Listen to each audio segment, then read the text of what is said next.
কয়টা ছুটেছে ঠিক না, এটা আমরা পাইছি।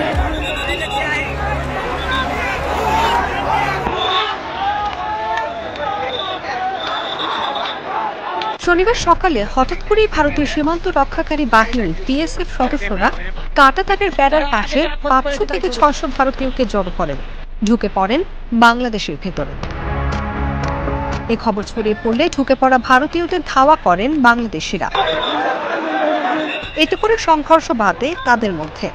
এ ঘটনায় আবারও চাঁপাইনবাবগঞ্জের শিবগঞ্জ উপজেলার কালীগঞ্জ সীমান্তে উত্তেজনা দেখা দিয়েছে।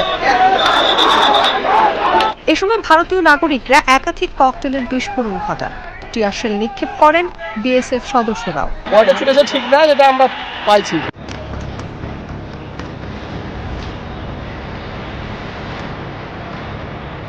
এখন পর্যন্ত সীমান্তে থেমে থেমে উত্তেজনা চলছে। উত্তেজনা নিরসনের চেষ্টা করছে বিজিবি।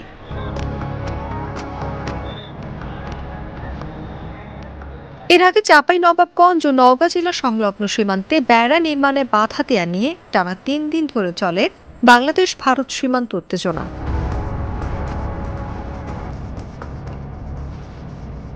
নিয়ম অনুযায়ী সীমান্ত লাইন থেকে 150 গজের মধ্যে কিছু করা হলে সেটা অপর পাশের সীমান্তরক্ষী বাহিনীকে সঠিক নিয়ম মেনে অবহিত করার নিয়ম থাকলেও বিএসএফ জানায়নি বলে অভিযোগ বিজিবির। এ নিয়ে 6 জানুয়ারি দুই দেশের বাহিনীর পতাকা বৈঠক হলেও 7 জানুয়ারি আবারও নির্মাণ কাজ শুরু হয়। আবারও দুই পক্ষের বৈঠক হলে 8 জানুয়ারি আবারও একই পরিস্থিতির পুনরাবৃত্তি হয়, যার ফলে সীমান্তের দুই পাশে ব্যাপক হারে মানুষের জমায়েত বেড়ে যায় এবং একরকম উত্তেজনার পরিস্থিতি সৃষ্টি হয়।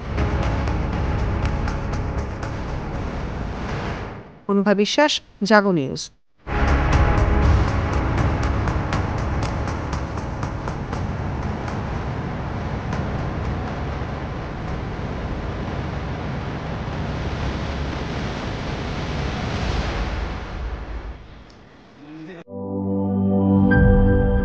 Cheer up!